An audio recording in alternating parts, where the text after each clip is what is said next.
glad we can do this. This has definitely been a gift of COVID that we realize we can use this as a tool if we need to, even though I prefer this. Yeah.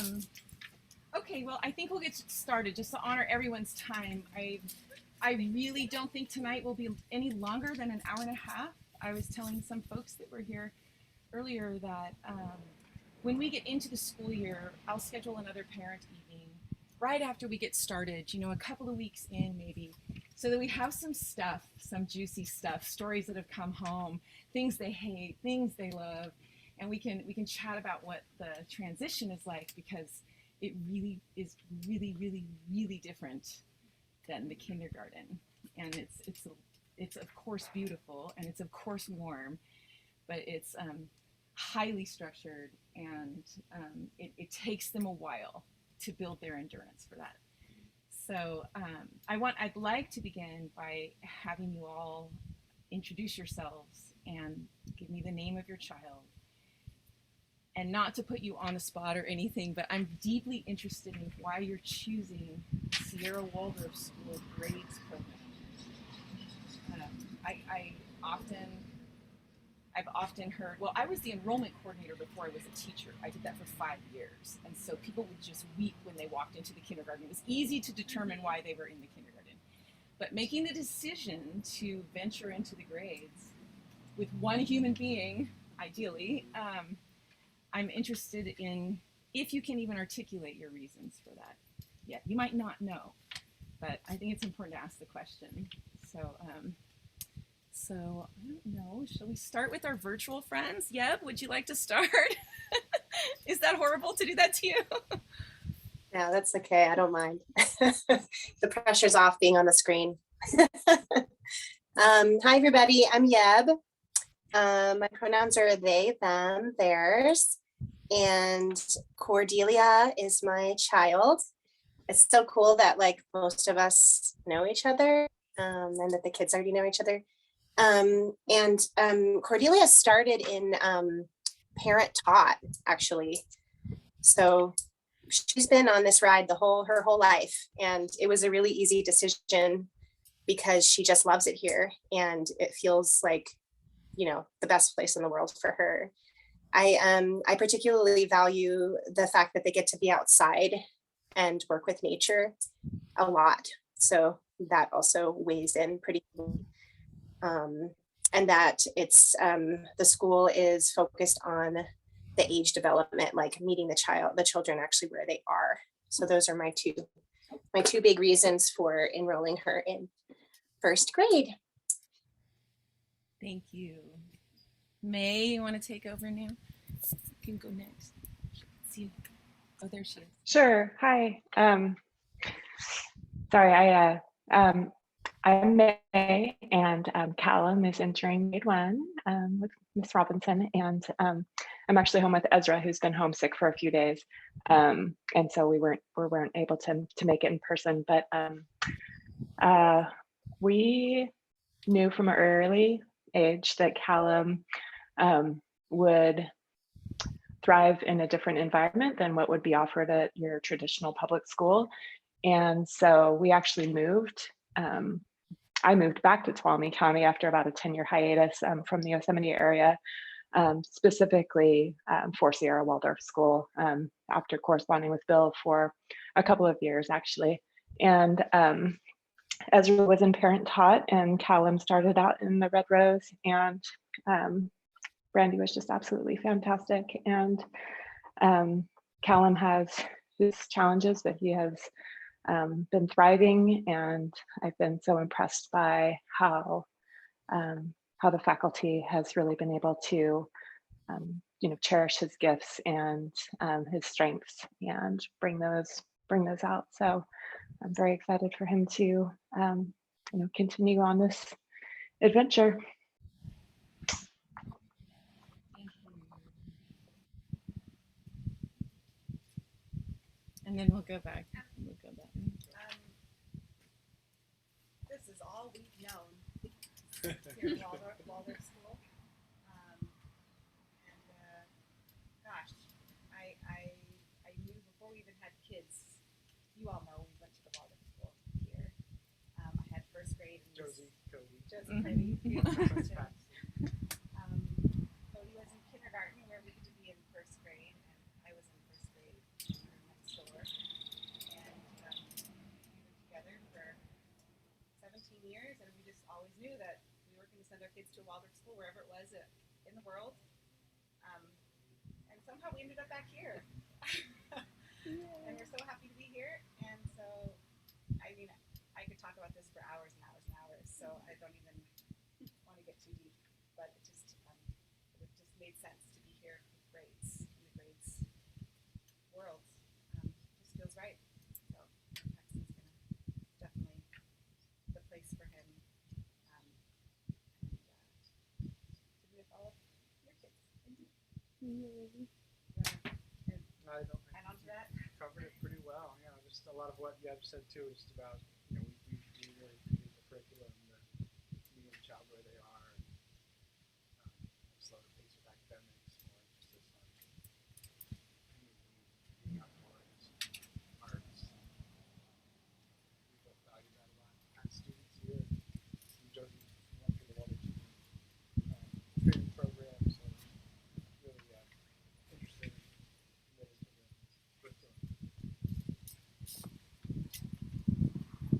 I'm Courtney. I love seeing familiar faces.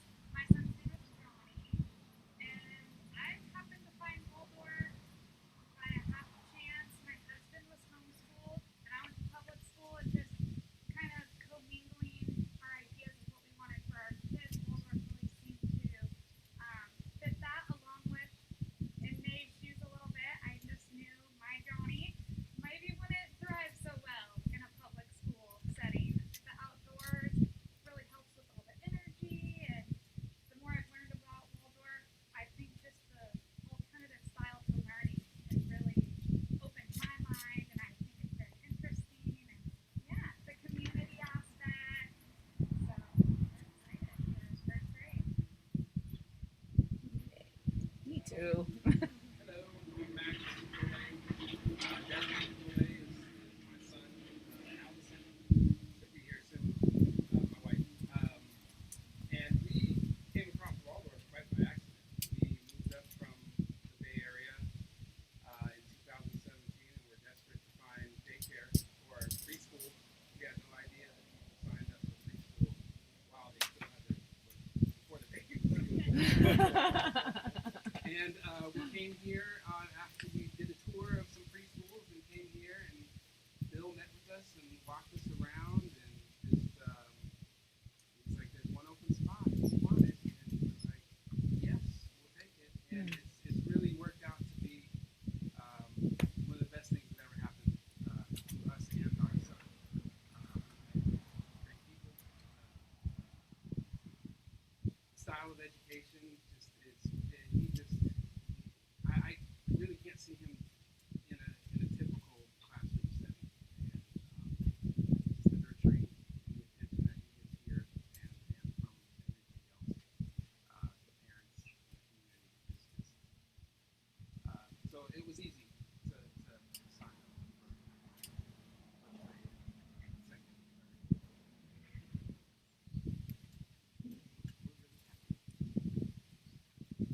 Cassidy. My son's Jasper. I've known about Waldorf since I was a child. Even though I didn't go here, I participated in festivals and May Day, and this campus has always been magic to me. It's just always spoke to me. And ever since he was born, I was just, this is where it's going to be. And I just always had that feeling in my heart. And doing a tour with Bill has that effect he may have had on all of us. I just wept the whole time because it's a beautiful place, and I admire how the children are held by everyone here. It's always been that instinct for me.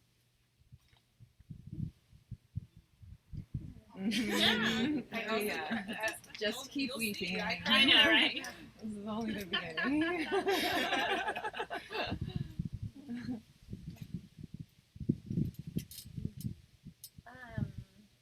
My name's Dana, and my daughter's Grace.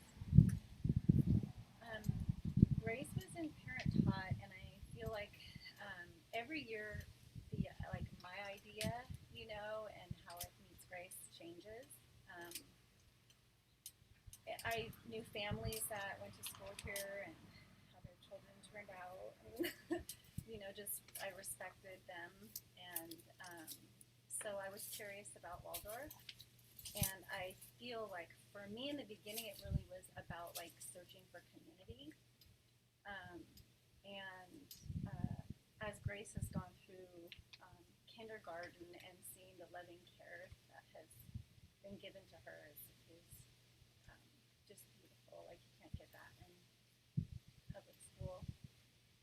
And I feel more confident in this change for Grace because for the 7-year change, like she is like I'm like what is gonna, and so the fact that the curriculum does involve relationship with nature and the outdoors, and she gets to do good work outside and creative arts. I feel like that's what she needs. She is big. She was amazing in that that day after the Rainbow Bridge. It was incredible. She had the whole circle organized. She knew people's middle names. She knew if they got their birthday wrong. It was like, oh, yes. Very sweet. I'm Ed. My son's Eddie. This is Brisa.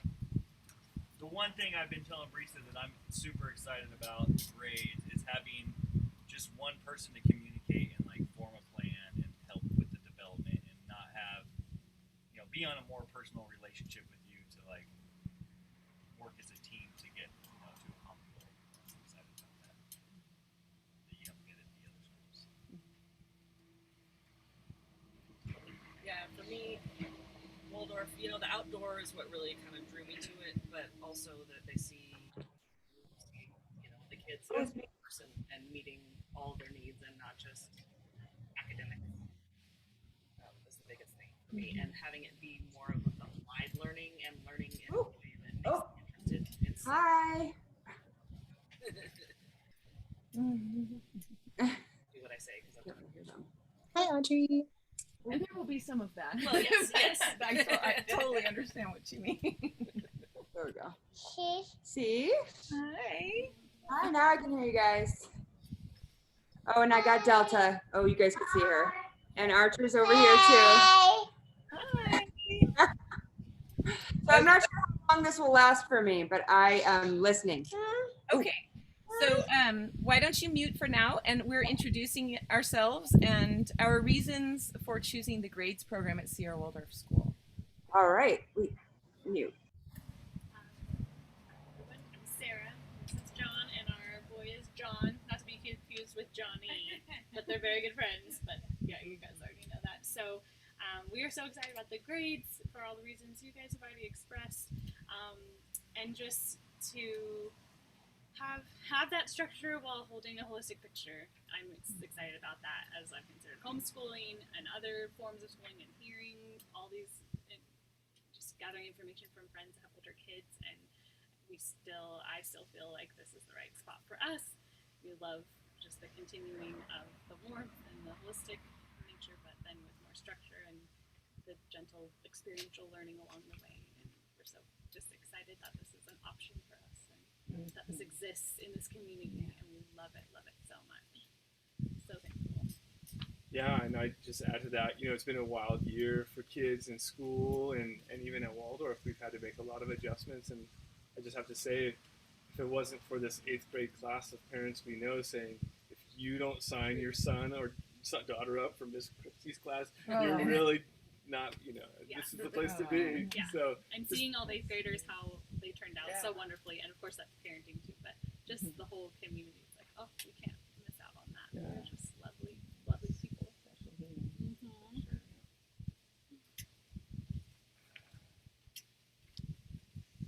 Okay, would you like to introduce yourself? And I think you probably know most of the people, but unmute and... Me here? Yes. Audrey. I actually can't really see anybody's faces, but I know Sarah. And Delta's almost 2. Archer, is 6. we joined Sierra Waldorf during TK, and we loved Miss Brandy so much, and just the, I don't know, the cohesiveness of the program, and how, and like what Sarah said, the gentleness of the program. I really think it's good to let kids play, and so we're sticking with it for sure. And what's the other question I'm supposed to answer? That was it. Okay, good. Good answer. Good answer. And my husband's name is Roy, but he works out of town from Tuesdays to Thursdays every week. Okay. Oh, and we're moving, and I think we're set to move on September 5th, so that'll be really, really chaotic with school. Okay. Where are you moving to? Just to Sonora. We're in Soulsbyville now, and it's the new house is really like 10 minutes away. Oh, great. Good. It'll be worth the chaotic moment. Yeah. Good. Well, I thought that I would also share with you a little bit more about me than what you've heard through the grapevine. And I too was sort of, what? Okay, that's fine. That's fine. I was sort of steeped as a child in Waldorf education indirectly. So I had 3 cousins go K through 12, all Waldorf, and my aunt and uncle are both Waldorf high school teachers.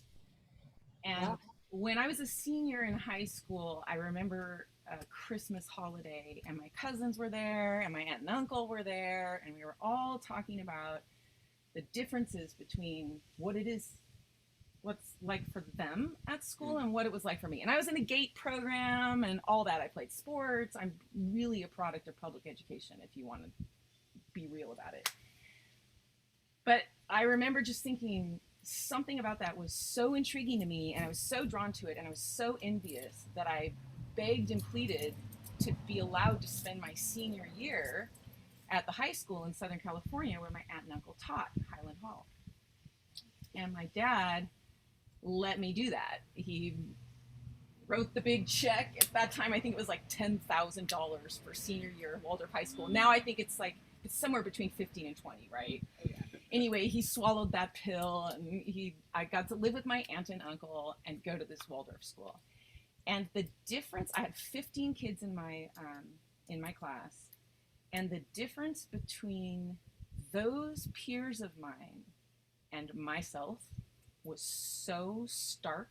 They could create, they were free, they could talk about things I'd never been introduced to. They just had a holistic sense about them.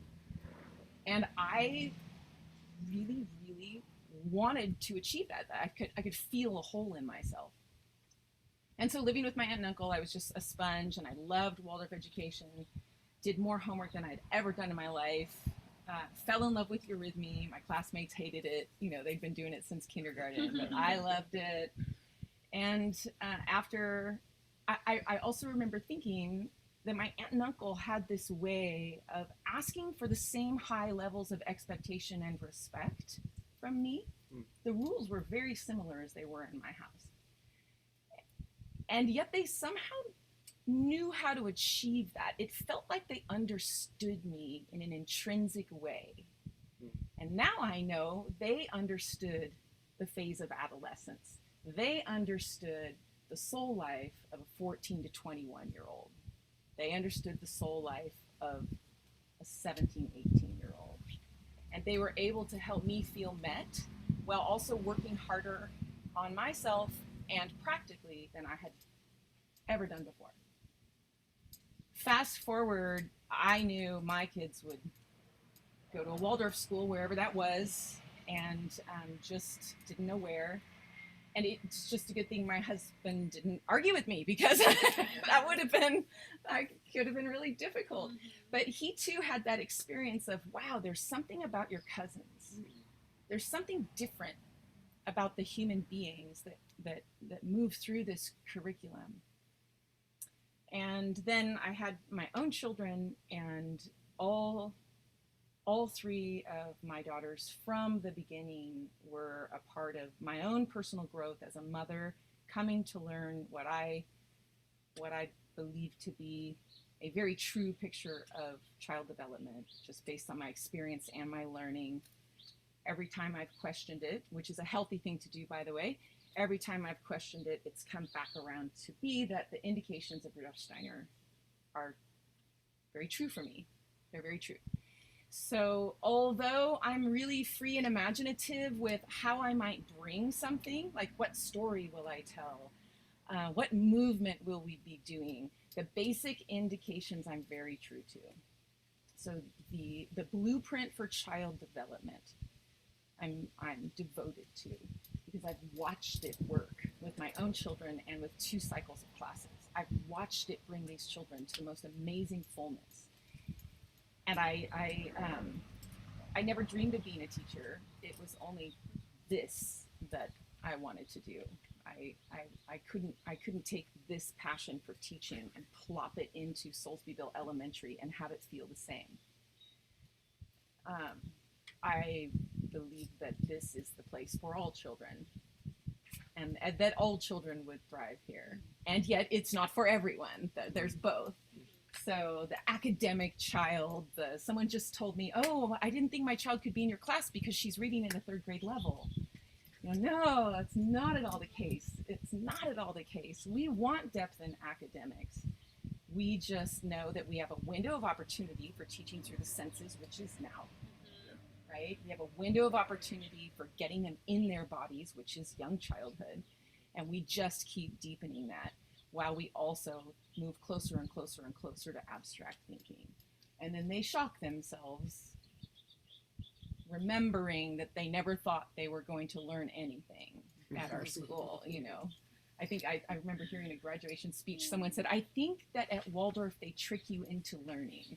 I don't remember how this happened, but it happened. I think that was Sarah, I think. But so my impulse to teach at a Waldorf school is purely social. It's purely social. My intentions are not that every single one of my students will test out of Algebra 1 and into geometry, or test into Spanish 2 in high school. Those are not my intentions. Those things kind of happen by magic. Even I don't know how they happen. My intentions are social.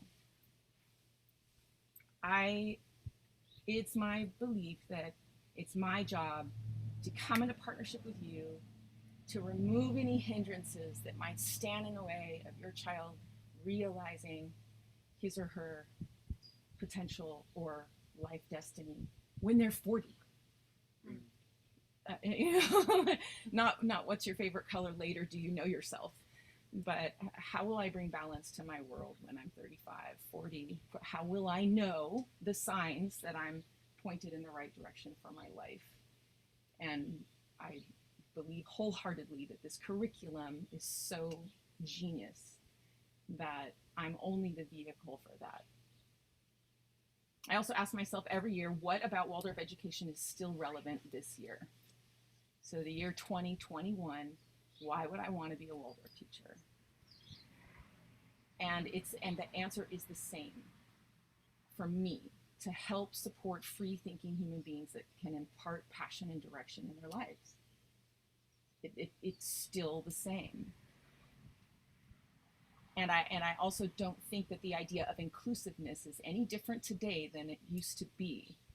It's just we're working with different things. So the idea that we consider the other is something that we always work on, that we always have worked on, that we will work on every day. And in order to do that, we have to develop what I call true empathy. And in order for a child to develop true empathy, they have to first know themselves very well. And we teach them to say they're sorry, but to actually feel I'm sorry will be a process, right? And so that's another reason I do this, because the kids that come through this school, to me, are they're open, they're free thinking, they've been exposed to many things, and they are some of the most tolerant and loving teenagers that you'll ever meet. And they're not afraid of authority figures so much. They're used to talking to their teachers. They're comfortable with adults, so they can seek out their mentors that aren't their parents, because when you're 16, your parents are not enough and you're looking for someone else. And we're hoping that they can recognize the good humans in the world to figure out what that is for them. All three of my daughters had different journeys here. Only one of them had one teacher from 1st to 8th grade. One of my daughters skipped a grade.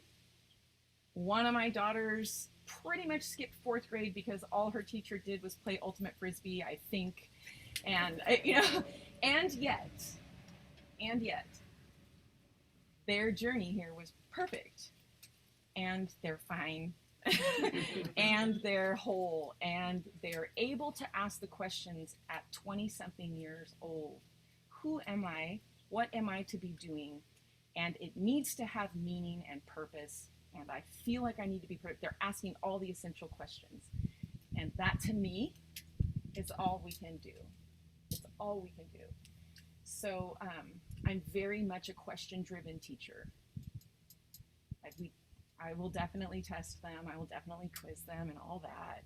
But I'm very much a question-driven teacher. So I will ask that before a block we don't get on Discovery Channel and learn all about botany, and because the questions are only living if all the pre-digested answers are out of the way, and we can go at this with a sense of wonder. Like, even I don't know what's going on, class 1, so let's figure it out, right? So I do like to come in a partnership around cultivating a really strong sense of wonder. And that definitely does mean protecting media and the hours of media, and at least during the school week. That would be great. I am not a person to step into anyone's personal freedoms ever. And each class that I have, technology is talked about differently, and it comes earlier and earlier. And again, I will never, ever do that. But I will be honest about how it's showing up in the classroom. I will always let you know how and when it affects the classroom, and if I think it has anything to do with that, I'll just tell you that. And I'll always be honest. I do this work very much based on what you said. I do this work in partnership with the parents. That 8th grade class that you experienced, that was a result on many levels of a very strong partnership and just bridges of trust built over years. Hard times, really good times, beautiful moments, horrible moments, just, it's all there. It's just a human soup pot. But to always assume the best from one another is my style. And so I approach things that way. If I get a text message that feels short, I will always assume that we're good, unless you have said to me, I'm having a problem with something and I need to, but if I get a short text message, I'm not one to take that personally or lose sleep over it. It just feels like a short, it's a text message. And I don't mind communication that way at all. I would rather get a short text message, hey, something's up between Johnny and John, we need to connect. I would rather get that message than find out later that I could have organically brought some warmth to a social situation, but I didn't know about it, so I couldn't arrange it. Which is what I appreciate. I appreciate hearing from the grown-ups, the grown-up version of what's coming home, and I will share with you the grown-up version of what's happening at school. And I like to do that incognito in a way, so that then we can, in partnership, work on whatever needs to be worked on with the kids. For instance, I will never say, Johnny, your mommy told me that yesterday he poured sand in that hole that you worked so hard on. I would never ever do that. I might have them organizing the sandbox together, and or doing something else together, somehow digging a new hole for something in the garden, or I don't know, but for them to feel us behind them and let that be a little bit of a mystery is pretty magical. And then of course there are times when we're way more explicit and way more direct, but on the whole, if you can just share with me what's up, I'll do my best to bring myself to it in the classroom. I organize the rhythm of the year, and I have electronic copies of the things that I've passed out to them, which is the rhythm of our year, and also the weekly schedule right now. Yes. Will somebody watch for hands here because I can't see it? Yes. Well, I just raised it, so you saw it right away. Okay. Is this being recorded? Like, can Yes. I watch it later? Yes. It is. Okay. And there'll be like a link for me to watch it later. Yes. Oh. She's nodding her head.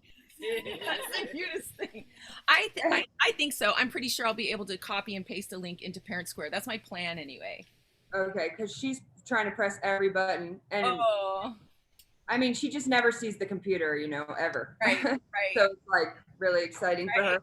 Magic.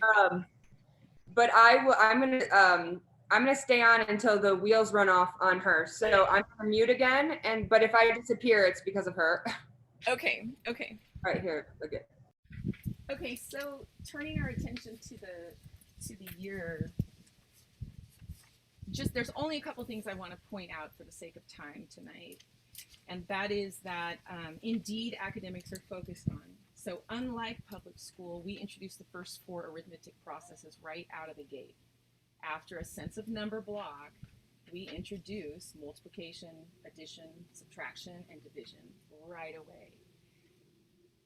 Also, unlike public school, we do that through image, activity.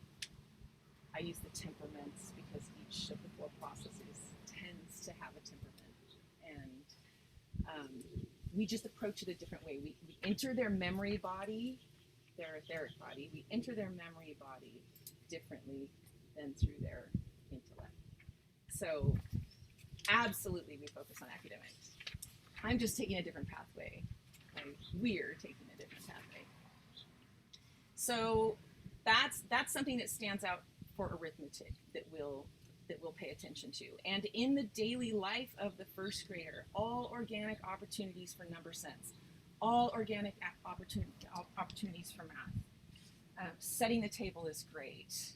At the grocery store, we have 3 friends. If you each want 2 apples, go get all the apples you need. And just let them wrestle with that. And you might already do this, but these things are completely appropriate if it's attached, if it's grounded in real life, right? Quizzing, like, do you know your times tables? That's not where we are. That's not at all where we are. But anything grounded in real life, any form of estimation grounded in real life. Now, how many steps do you think that is? Are we even going to get there? Any of that is really, really healthy in terms of solidifying what we call number sense, right? We can memorize times tables or math facts, but number sense, like 5-ness, what is 5? That's something that we're going to spend a lot of time on in the first grade.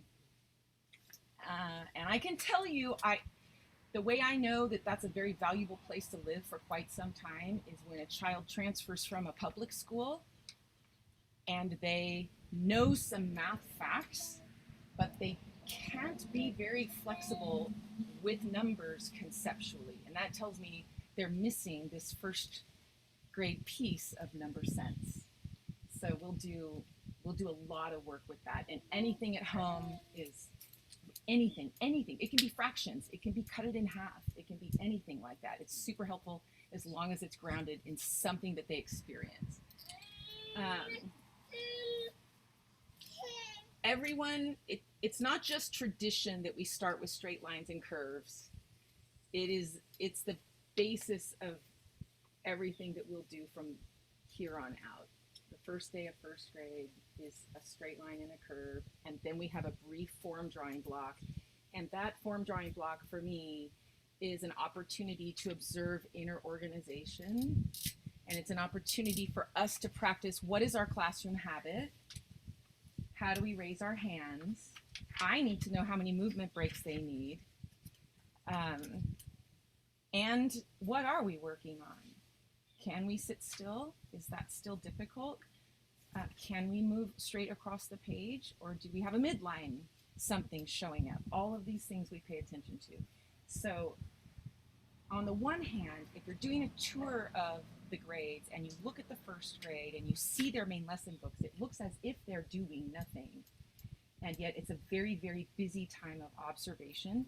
And for them, taking in what it means to sit at a desk and get enough in their own bodies that they can fall asleep to that, so that they can be interested in what's happening outside of them, if that makes sense. If my body has to move and move and move and move, the capacity for listening and interest is going to take some time. So there will be a lot of movement, a lot of movement. If I can be still and in my body and come to quiet, that's just a developmental thing, then I'm more readily able to live into this movement. Stories gets them all. Stories, even the busiest child, like their little chin drops and they're completely still, and it's the cutest thing in the world. But that's because there's movement in the images. They don't have to move their body because this is happening. We're doing we're doing this together as a group. So form drawing block is going to be their first experience of story attached to activity. And classroom habit, that's all on me. I mean, even how we pass out the paintbrushes, I have to decide, because those are the kinds of decisions. How will we paint together? How will we take out our main lesson books together? How will we take care of our supplies? How will we take care of each other? How will we just be in the classroom? When will we go to the bathroom? Is that any old time? Or are we going to work to have some habit around that, right? So it's the big work of the first block, and it's why the first block is a little bit shorter. But then after that, it simply alternates: language arts, arithmetic, language arts, arithmetic. You might already know this, but I'll just share with you that there aren't any new concepts brought first thing in the morning. I'm sorry, there aren't any new concepts brought in the afternoon after main lesson. After main lesson, it's all will work, so artistic work or something like our feeling wheel work, painting, beeswax, handwork. It's only in the morning that a new concept is brought, and it is allowed to rest for many days, actually, before we call it up again, or that I ask for it to be shifted into a concept. That starts to shorten in the grades, so that maybe in the 6th grade something's introduced, and then we call it back the very next day in a more abstract way. In the 1st grade, it's a 3-day process, and sometimes longer, depending on the concept. The consonants are brought first, and that's also not arbitrary. The consonants are brought because those are the letters that give our language its form. So in the beginning of the year, I'm looking to create form in this group. And so the consonants are going to be the boundary letters. The consonants they do that for us in the world. And we will definitely focus on phonetics. We will definitely focus on the sound rather than the name. We'll also focus on the shape. So it will be just as reverent as form drawing when we draw our first M. It will be a big deal. And then we switch back to arithmetic. In the winter time, we bring the vowels, or I like to bring the vowels in the winter time. The vowels are dreamier. They're the emotional tone to our language. And the winter season, when we're trying to kindle that light within, is a really warm time to explore the vowels. And so we'll do that in the winter. The rest of the consonant forms will come in the spring, and all along they're practicing. At the end of 1st grade, they will be writing sentences. They will have learned the lowercase letters. They will have learned the short vowel sounds. There's no rule that says short vowel sounds have to come in the 2nd grade. That was something that was worked with. Did I do that in my 1st class? I might have done it in my 1st class, but not in my 2nd class. The short vowel sounds were too valuable to have living in them by the end of 1st grade in terms of literacy. We've learned a lot about that. So that will happen too. They'll have a little class play, and we'll do that in the spring. And also they'll have their first little field trip, but it will be with all of you. Historically, it's been a walk to Table Mountain, and Sometimes the 8th grade buddies come. So we'll see. At least we went with 1st grade, and so that's a pretty sweet moment. And I know it's a lot. So do you have any questions thus far? That's pretty much the year. That's the umbrella of the year for the 1st grade.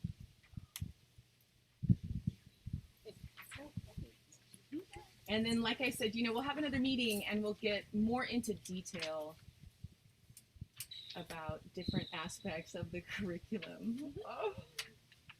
Hi. Oh, can you see what we see? Yeah.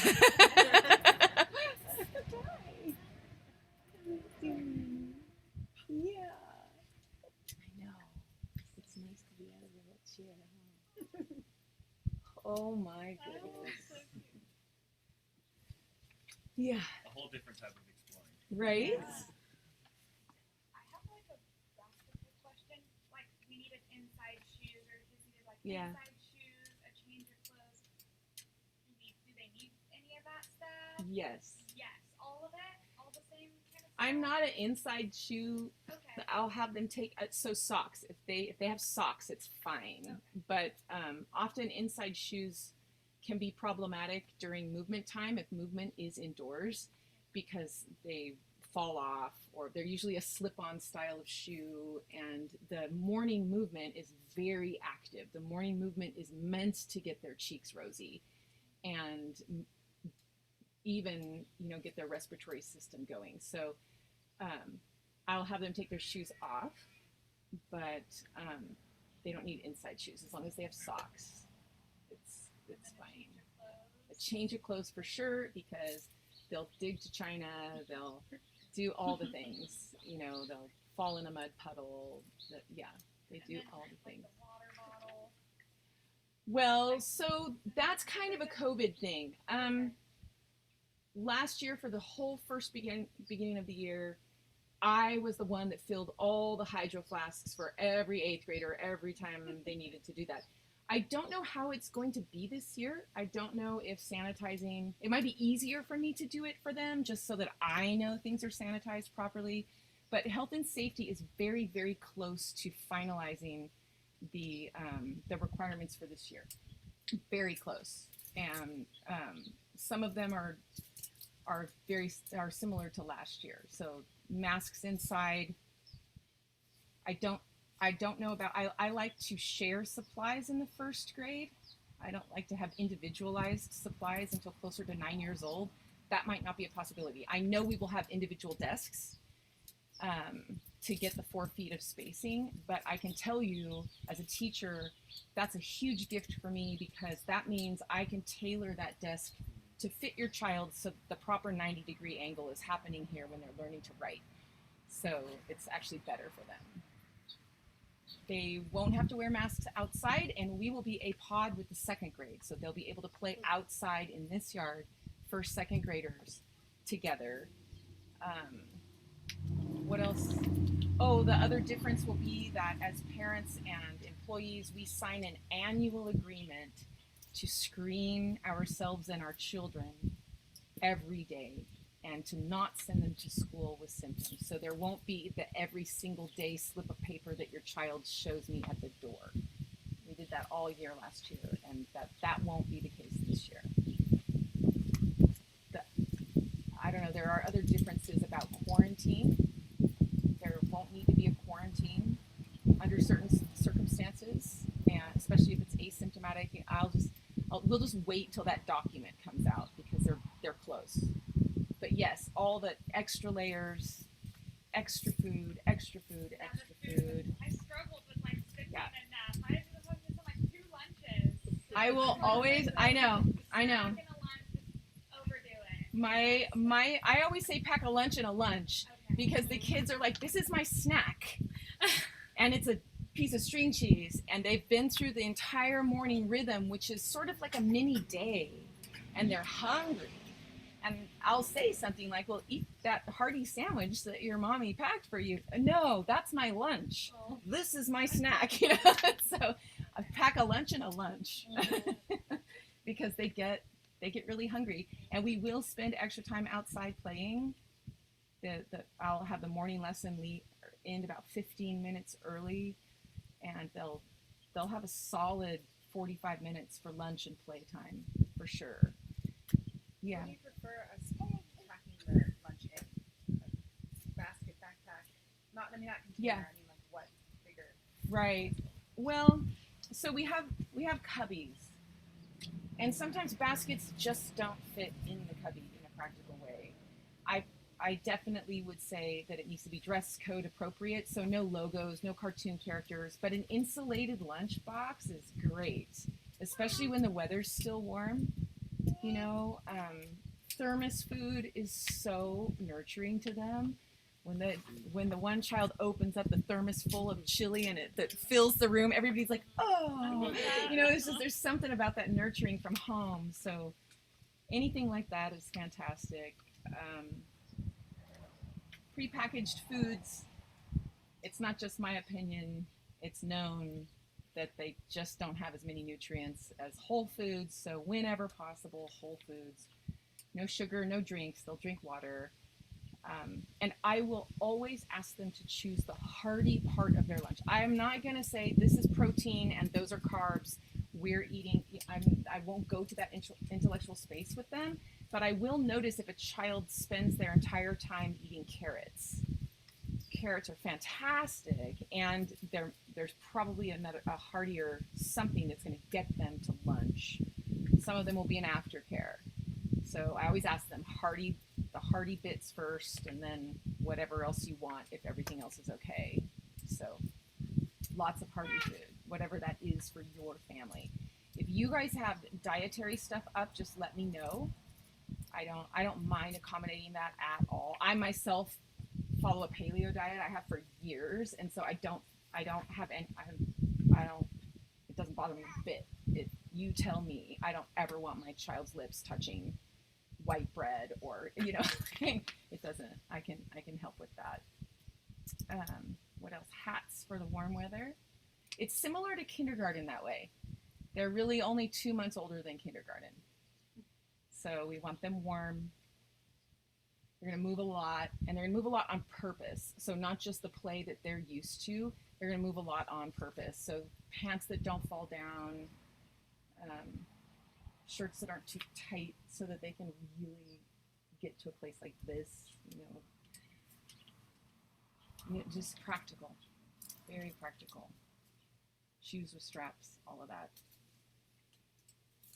Yeah, the kids told me once that I was the meanest dress code teacher on campus, and I know that that's how a teenager talks, or a preteen talks, but I will say that I'm consistent with the dress code because I actually believe the dress code brings value in childhood. Our dress code brings a certain value and gesture to their environment. It's not because I'm anti-Victoria's Secret or anti the Gap. That's not at all the case. It's just that when we come into this social environment together, my goal is we're seeing each other, not the stripe of pink in my friend's hair or the big logo on the front. Even if and the question has always been asked, well, what if it's like a huge peace sign, like glitter peace sign? Is this okay? And of course it's okay. Of course it's beautiful. And I notice that coming towards me before I notice the eyes of your child. And that's always my thing. When I think of distracting, it's does that thing that you're wearing, does that pull my attention away from your face, your eyes? How are you? That kind of thing. Then I consider it distracting. Not bad or ugly or anything like that. And I won't ever, I will ask children to turn it inside out if they don't have something else. Text me a picture if you're wondering. That saves a lot of drama. But I will always say to that child, I love that shirt. It's not a school shirt, but I love that shirt. Are you going to wear it Saturday? I'm also not into shaming, right? It's just that I know I said yes to this dress code and consented to this dress code, And I know why I did that, and I still believe wholeheartedly in it. And one of the blessings of that dress code being consistent was the 8th grade year, when in exchange for everything they were going to have to put up with during their COVID year at school, I relaxed the dress code in the 8th grade. And they were so grateful that they never took it too far. They would still ask me, and they would turn their stuff inside out when we played with our first graders. You know, they were just so, they considered the other, right? And that, I don't know if that was all dress code, but I saw it show up in that area. Oh, this might scare the first graders during story time. I'll turn it around, you know. So I appreciated that quite a bit, and so did the first grade teacher.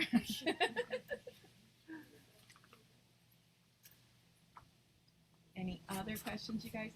I have a to-do list building on the chalkboard in there, just really practical things like those cubbies belong in our classroom, and there's more cubbies over there that belong in our classroom, stuff like that. Are you gonna have a work day where we can help in the yard, or Is it better for me to have an organized work day, or would you rather sign up and come when it's good for you? What works for you guys that way? I don't have parents clean my classroom. The kids and I will do that. I also don't really have a class parent, but I will have someone help me organize field trips when that starts to be a thing. I'll just delegate that to someone, that they plan it, they make all the phone calls, they get on all the websites, they find all the, and then when we start fundraising, I'll have someone besides that person handling the money.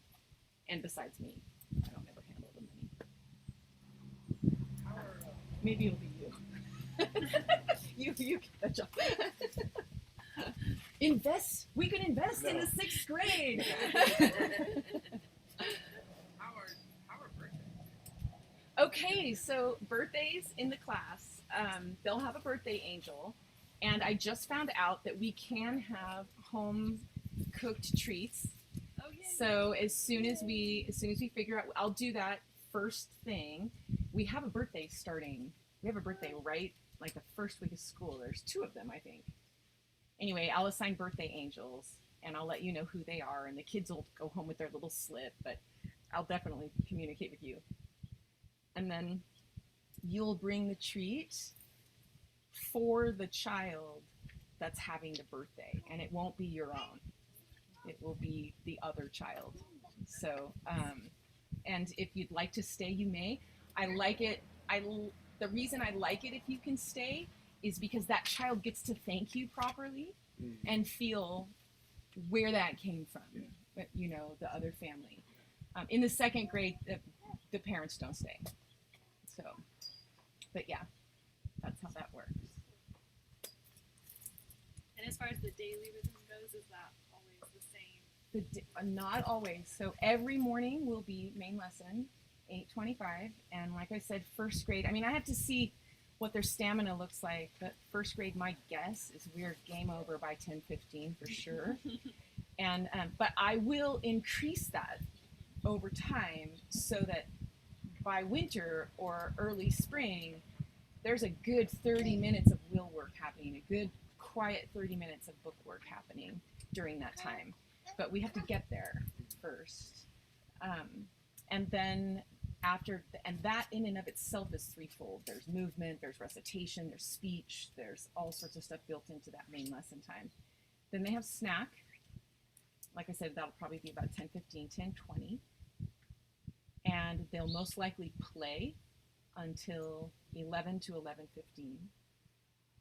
And then after that, it's all practice periods. So there might be a little time for chores during the week. These are the fine-tuning things that I haven't figured out yet. I think we're going to paint on Wednesdays, so painting will happen. They'll have gardening. Hopefully they'll have Spanish twice a week. We need a lower grade Spanish teacher. We're still looking for that. They'll have a puppetry block in the spring in a puppet show. And what else? Oh, we have a movement teacher, Miss Della May. Miss Della May is going to bring movement for 30 minutes twice a week, and that will be different than what I would bring as a games class. So she'll bring specific movement to them, and she's in the process of attending a couple trainings, and she's really excited. She was an assistant here last year to Mrs. Kreitch, and a yoga instructor. Some of you, if you take yoga at the Yoga Loft, you might know her, Delamain. Those are all the specialties that we have. The rest of the time will be filled by me with practice periods. I will read to them at the end of every day. You know, the end of every day in the first grade will be 30 minutes probably of bring out your little soft thing. It could be a little pillow, little table-sized pillow is good for them to have. Some of them would rather just put their head on their, arm, but a little table-sized pillow, if they want it, could be really comfortable. And I'll read to them all year. I'll read to them at the very end of the day. So they're tired. Oh yeah. Oh yeah. They're tired. Yeah. Yeah, it's a big day. And I don't know if early childhood does this, but I do always say that if you could see the energy that they expend throughout the day, you wouldn't run your errands after school. You wouldn't go to the grocery store and the hardware store and grab burritos at the taqueria and then go home. If you could see your children throughout the day, they are really ready to go home. I always say the homework of first grade, second grade, and third grade is to shed their school day at home completely, sleep without media, and digest the images of the day, and wake up the next day, hopefully without an alarm and how they're sleeping is something I'll be deeply interested in at the beginning of the year. Sleep is a big deal. Well, it's story time when I read to them, when they just really rest their heads. That will probably begin each day at 1:30. Yeah, and then they're excused at 2. We have a toilet attached to our classroom. Well, we have a bathroom just through a little hallway in the classroom, so that's great. It's really helpful. They don't have to walk over here. Yeah. And in the second grade, we'll have the same thing. It's really convenient. I hope so. Pentatonic flutes will start if COVID lets us, right? And I think it's going to be okay. And that will be another expense. They're like $60, but I'll let you know when that comes. And the reason if you have someone that you'd like to borrow from, you are completely at freedom to do that. I also appreciate offering a child a beautiful, brand new pentatonic flute made from the wood of the pear tree that will be theirs to care for from now until 8th grade. Because they have a different sense of what it means to care for something. Now, if they borrow something, there are most likely going to be like tooth marks on the mouthpiece and stuff like that, which is fine. That's what happens to a pentatonic flute with the young ones. And we just say, oh, those are the loving marks of your friend, right? Or your big brother, or whatever that is. It's not bad. But there is something, every single year it will happen that they will be given supplies that you've paid for, but that they'll be given these beautiful new pencils and beautiful new crayons, and they will then be asked to care for them because they're not just going to get replaced. If you lose your black pencil, you will forever be borrowing for the rest of the year. It's not just teacher's going to buy you a new one. So organizing ourselves is a process until they leave here. And different temperaments do it differently. We know this to be true, so.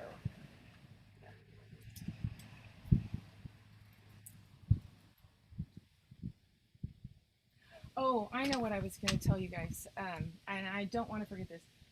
I am not vaccinated. I know that I don't have to tell you that, but I don't know why I would keep it a secret. It's personal to me. I'm not feeling ready. I wake up every morning asking myself if I feel ready. And so far, I don't feel ready. However, I am 100% prepared to take responsibility for that. And I've already been being tested every week. And if I were exposed, I would need to be tested I would need to be tested twice a week.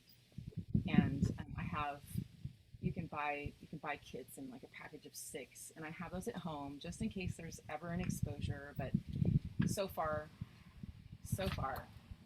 my family, we're very conscious, especially when the school year begins. For me to miss school is a big deal. So my goal is no quarantining, but I do want you to know that about me. I think it's important. So I will be very diligent and watchful, and we'll all be complying anyway as a social agreement. But I don't know why I felt like I needed to be transparent about that, but I don't know why I wouldn't tell you. Yeah, is that a hand raised? Yes. Yeah, thank you. I think that's an important piece of information. Yeah, thank you for sharing. It was just a very like small question earlier. I was wondering if the yoga classes included mindfulness or meditation at all. If you knew. That's a really good question. Yeah. So Delamay won't be bringing yoga. She's a yoga instructor, but she won't be bringing yoga.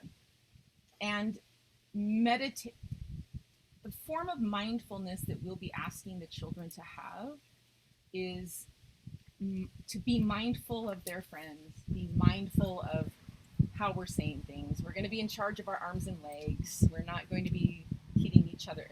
Those are the kinds of things. Meditation, that level of self-reflection won't come into play until 6th through 8th grade. That conscious level of meditation. So a form of inner quiet will happen every day, but it won't be guided by me, unless of course I'm telling a story. That would be guided, but there won't be any guided meditation in the young grades. It's that becomes for the child. Now don't forget, I'm working from this blueprint of child development.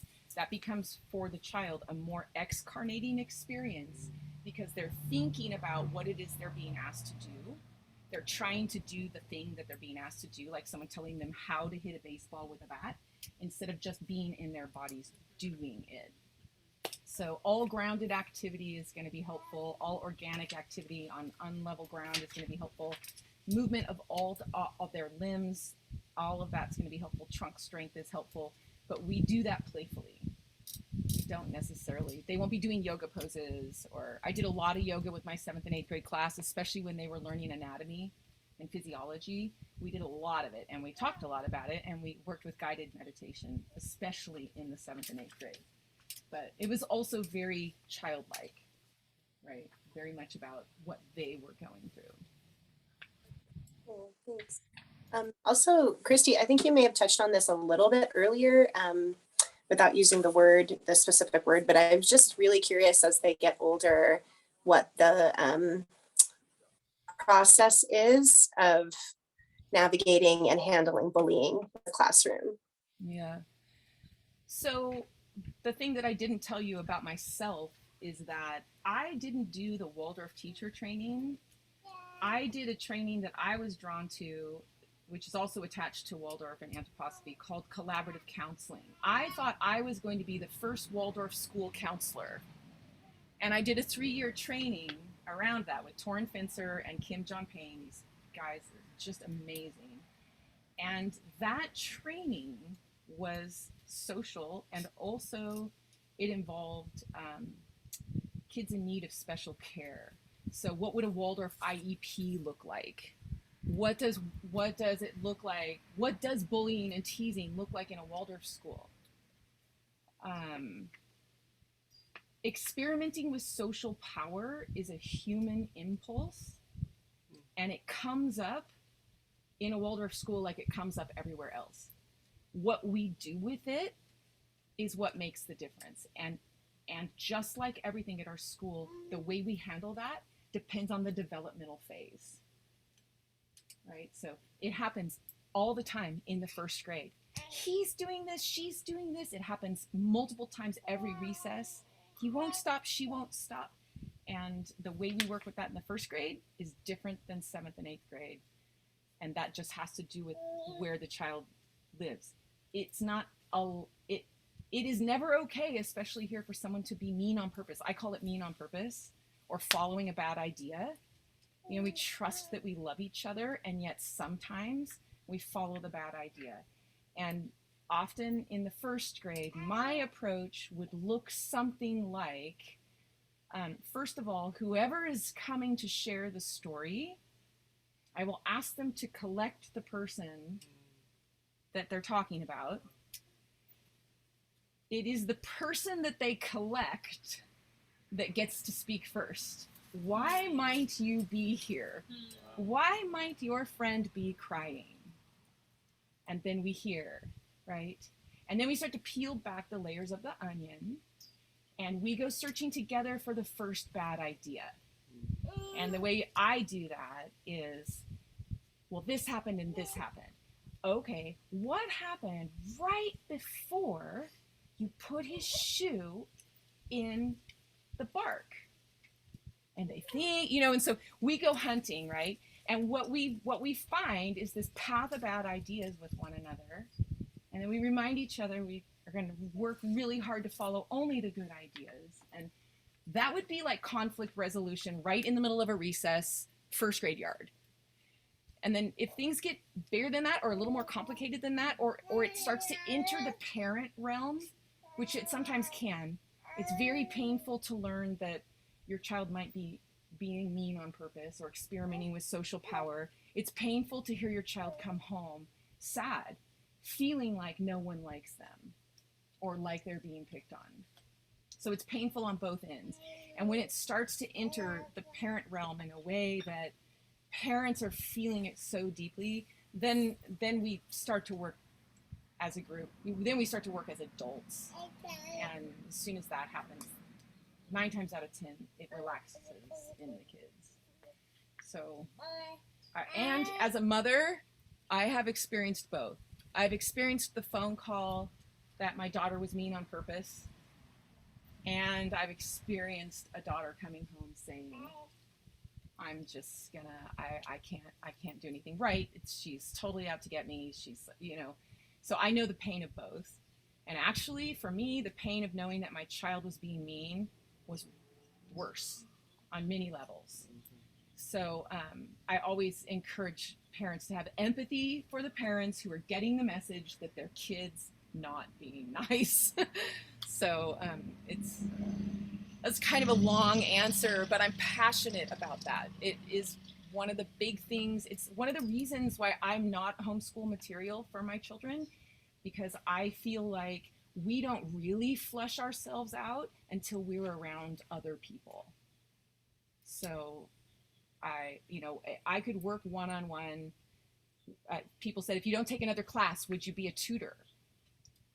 And I thought about that, but I wouldn't then get to work with the messiness that social brings. I would get this one-on-one, the best of this person. I would see one facet of that child. And so that's why I would rather teach a group of children in a social setting, because I'm very passionate about flushing that kind of thing out. Here in a safe space, right? In a warm, rhythmical, safe space, we can work with that stuff that's gonna come up. They're kids. It's their thing.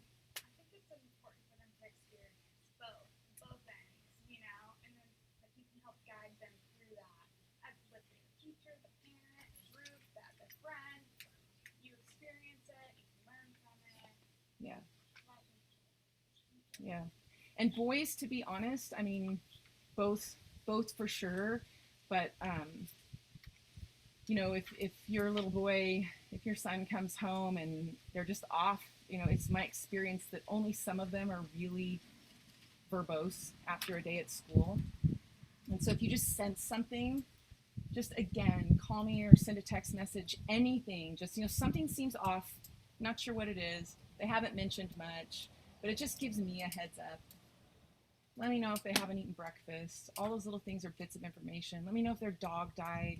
over the weekend, you know, those kinds of things are, oh, that explains it. And I know you heard this in early childhood too, but that will be the same throughout the grades. That will never stop. That I'll need a heads up if something's amiss.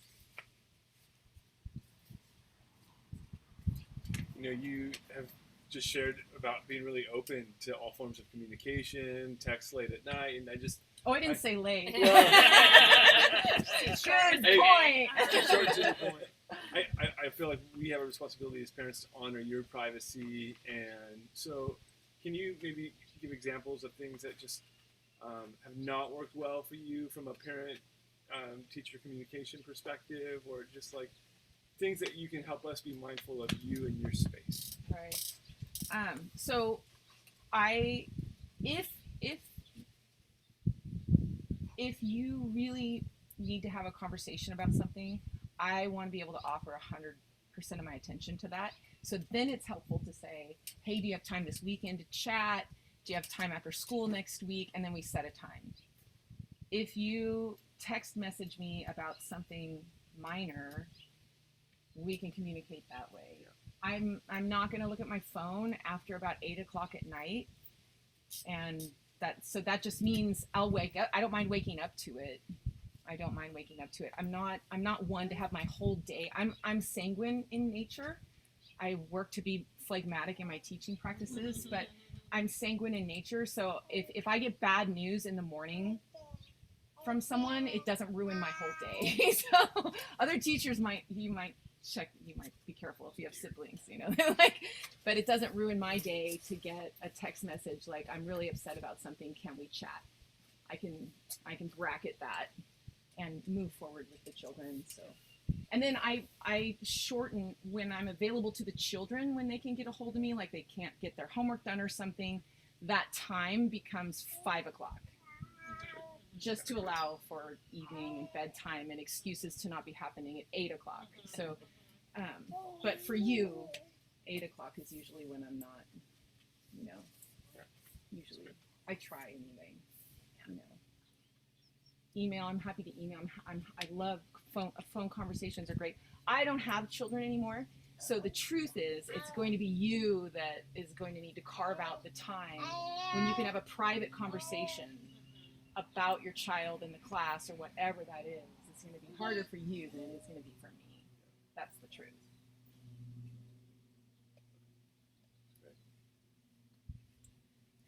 Kristi, you talked a little bit about my lesson, but my lesson is so rich and there's so much that happens in it, and it's so jam packed with stuff. And I just want, you know, all the parents to be at some point learn about all the little things that happen. Is there a time where you will talk more about that, or that they will be able to just there's so much to talk about, right, Josie? That I feel like that's a parent evening in and of itself. You know what I'm saying? So one of my favorite things to do is to have you all experience the circle time that your first graders are experiencing, you know, and that will be the artistic portion of a parent evening. And then we'll talk about a specific aspect of the curriculum or child development. I just feel like tonight I wanted us to see each other and meet each other. And then, but in September, we'll begin the parent evenings that are really, they are so rich. And you're right, main lesson is really rich, but it does bring up a general point, which is attendance. There are no throwaway days. There isn't ever a day when not much is happening. It's a human education. So if your child misses the day, and of course they're going to miss days, for goodness sake, I'm going with a thought, right? If your child misses the day when the class is first introduced to Duke Divide, when they're first introduced to the concept of division, really, right? Now we're going to go over it again and again and again and again and again, but that first moment when the group is experiencing it together is so powerful. So I would just say that family vacations during the school year, you know, we have lots of breaks throughout the year. there's a fall break, there's a winter break, there's a February break, there's a spring break. And although this I go back and forth because this is also the place where, of course, you're going to do this with your family. Of course you are, right? But if there can be a consciousness around scheduling that with school breaks, it's just helpful to your child because they come back and they don't have the shared memory yet. They will. They're going to catch up, but it's going to take them a while to step back into that shared memory. There's not, and people say I'm going away on vacation. Can you give me a packet or something? There's not, there is that doesn't happen. You know, like when they're older, I can be like, oh yeah, they can do these two things in their algebra book and they can write an essay about this experience but not first through, gosh, probably 5th grade. Yeah. Homework, I won't start homework until 3rd grade, and that will basically be accountability, like take this folder home and bring it back on Friday, you know, something like that. Yeah. I'm excited, you guys. I'm really excited about this little group. There's a lot of boys. I know. Yeah, there are a lot of boys. Well, I had that with my first class. Yeah. I love that gesture. I love both gestures. I see them as a social group less than I see them as, right? Because they're all very different. No, yeah. Most of you, yeah. Yeah, Really I mean, yeah. I've had little girls that have a male gesture and socially, right, to mix it up like that. So I'm just looking at them. Yeah, it doesn't bother me a bit. I mean, I had all girls. I have only daughters, so I'm like, bring it on. You know, you guys are so refreshing in so many ways. Did you get enough rest? Very this sweet. Summer? Well, actually, the puppy saved me. The puppy kept my rhythm, you know, 9:30, 10 o'clock to 5 o'clock, and I didn't get too lazy with that. And the puppy also forced me to be very rhythmical. You know, look, we're eating now, we're exercising now, we're obedience now, we're this, and then, so we didn't get to go anywhere really. So it's been great. It's been great. I love being home, so I don't resist that. I probably can speak for a lot of us that rhythm definitely over the summer hasn't been, you know, what we all want it to be and what it's going to be during the school year. You bet. So, you know, Summer rhythm. yeah, it's, you know, it's just hard. The sun's going down late. They just won't go to sleep. There's nothing you can tell them that'll make them go to sleep earlier. Right. I don't know. It's just hard. It's going to be definitely refreshing to get back into a rhythm, something that we have every day. We did this summer camp up at Pinecrest Elementary, so we were able to at least get up every day at the same time, you know, and kind of do school. That's where great. he's attentive, but I know it's hard right now. We're all we really want to be back in a rhythm. It's just so hard. Yeah, I know. And I love summer. That's totally I love the out-breath of summer. I celebrate the out-breath of summer.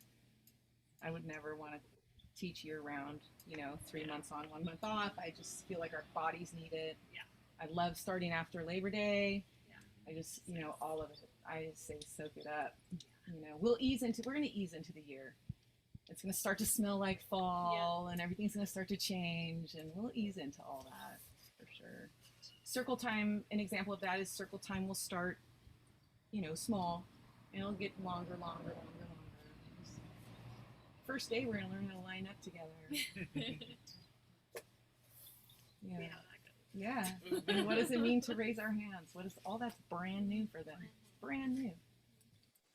So, yeah.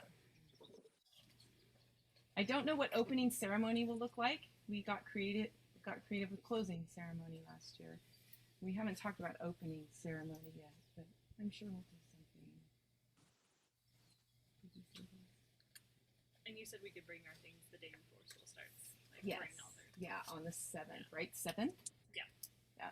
On the 7th, I'll just hang out here, and I'll just be here like ordinary 9 to 2 or 3, and you can come whenever. Or maybe that's not good for some of you. To bring your child. What I'll want to do then is fit their desk to them on that day.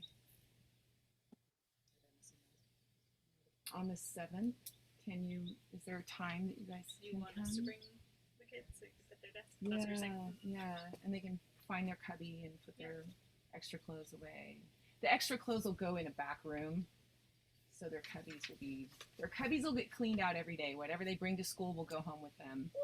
They can keep a hat here, that's a good idea. But rainy season, maybe keep their raincoat here. But they might need it coming to school. I don't know. But I'm not a fan of cubbies building up with clutter and. It's easy to happen. I know. The weather boots that they all tend to use, do they end up staying here as it starts to? Yeah, when the rain comes, if they want to romp around in the puddles, then they'll need some rain boots. I think it's a good idea if they stay here so that they don't forget them. But if they don't have them, then I'll just keep them away from the puddle unless they have extra shoes or something. I won't. Yeah.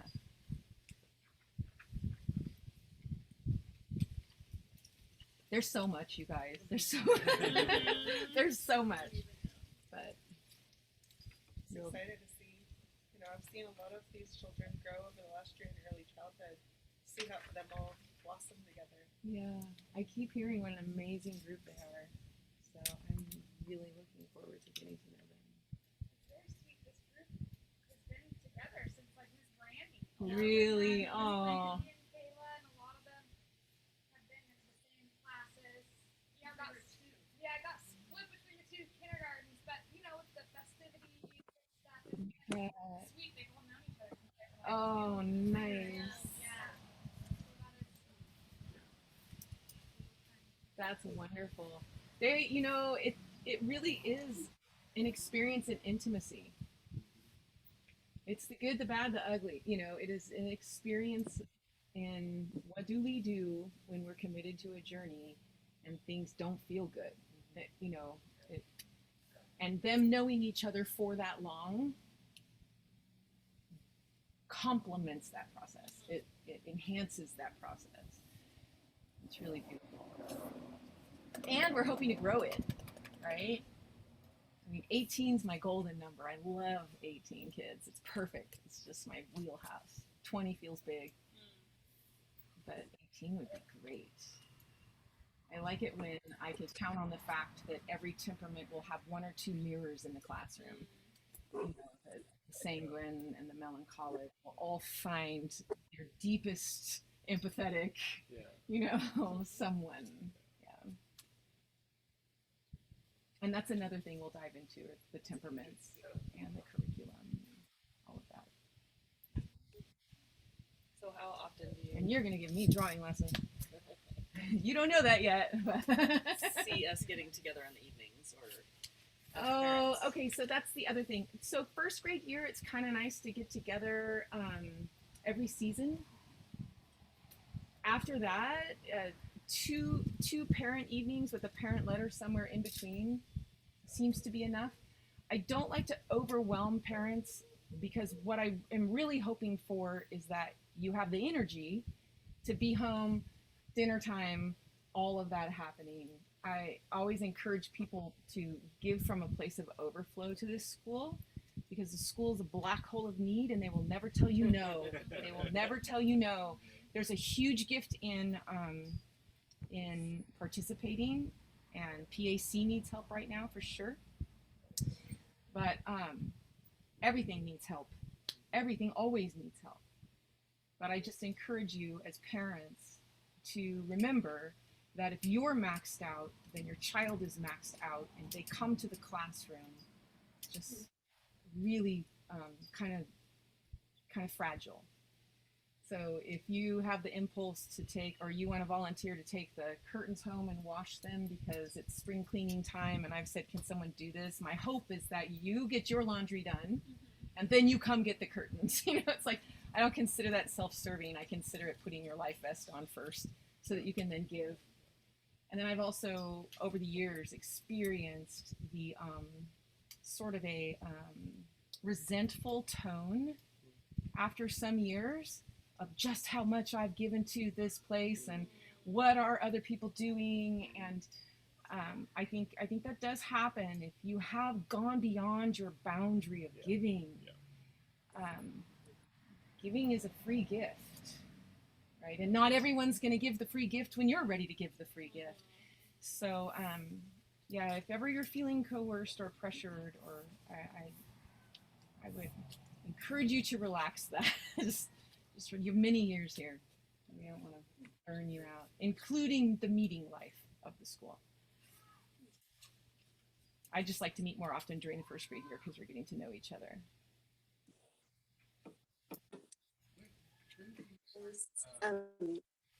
Kristi, I can do a little plug since we're talking about help, if you don't mind.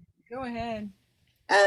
So maybe some of you know this and some of you don't, but we are in the process of creating a diversity, equity, and inclusion committee at the school for the first time in also in alignment, OSNA, which is the National Association of Waldorf Schools, and we're learning a lot. And this is both a call for if anybody is interested and wants to help put the committee together, please let me know. Or if you know Amy Miles, she is the other sort of co-chair committee right now. That would be really helpful. And then also side note, I would love to hear how Kristi, and I know it's been a long meeting, so I don't expect a full answer now, but maybe at the next meeting, I would love to hear how that perspective is being weaved in and how you navigate that throughout the classroom. Yeah, you bet. It's a big one, and I would say that gets woven in all through the grades, and we're always looking at the healthiest way to bring the whole human picture to the young child, always. And I think we're just approaching it with a different consciousness now today, and it's supportive. It's really supportive. The more information we have, the better, and then we move forward with the curriculum. But it's a really good one to take up your right in another parent evening when we're focused more on the curriculum, because then it gives me the opportunity to provide some concrete examples of how that might look. Because across the grades, there are hundreds and hundreds of examples of how we might cultivate that in the children as something that they leave here with organically as a part of who they are, not just needing to be coached up in it, but it's who they are, that they bring this to the world, that inclusiveness. So, yes. Kind of speaking towards your, the collaborative effort from teacher parent. At what point in the year do you be having parent teach like one-on-one meetings with this? Yeah. So anytime during the year that you want to meet one-on-one, just let me know. That's always available to you. Formal teacher conferences happen in the fall, in November. They used to happen only over that November break, but that's a preparation time for Thanksgiving for many families. So I like to start them a little earlier, and sometimes they even happen after that break. It just depends on our schedules. So over a 3-week course of time in fall, we'll sit down together and have conferences. And then in the spring, if I have red flags or something, or I have something I feel like is best communicated through a person-to-person conversation, then we can do that. But the spring is when I'm putting together your end of the year reports, which are extensive narratives about the year and growth and goals for the following year and things like that. So anytime throughout the year, that's absolutely. And in the fall, formal conferences will happen each year. Since we didn't have home visits, do we take a picture of our kitchens? Sure, that would be so fun. Also, it's not that I don't plan to do them, it's that I felt like I needed to give COVID its minute and wait until we have a bit of a pod immunity, if that's a thing. I don't know, I just felt better about it than just hopping into each one of your homes this summer, especially with the variant and all of that. So when we get into the school year, I think I'll set things up and it'll be really fun. And I create mental math out of things like home visits. So it's just yet another way to connect with the child. It's I don't want you to think that it's me looking for your TV or it's me. Like, please don't do that. Don't clean before I come. It's nothing. Yes. No, please don't do that. Oh, okay, you can dust. And not till then. Right. Good for you. I know somebody said if you want a clean house, invite people over or something, like have a party and you'll clean your house. Yeah, I don't know. So, yeah, we'll do that. If you think of questions that you have or things that you'd like to take up in future meetings, just message me or call me or anything like that. Often at this meeting, I ask, what are your burning questions about Waldorf education? And that informs the following meetings. But I just changed my mind. I just didn't do that this time. We can do it next time if you want to. We have lots of time to talk about our burning questions. Well, it's after 7, you guys, so thank you for your time, for sure. This one is so smooth. No, he's done great. He's the chill one for sure. Yeah. He's definitely been hungry, so I'm very proud of him. Yeah. I'm waiting. Yeah. Thank you, you guys, for being willing to zoom in. Yeah, thank you so much. And let me know if you have any questions that come up after sleeping. And yeah, please. Definitely. Okay. Thank you. I think we can leave the chairs just leaning up against those benches, because tomorrow we're going to be working with a eurythmist in this space, and we might have a time when we want to use these chairs. So that makes it easy.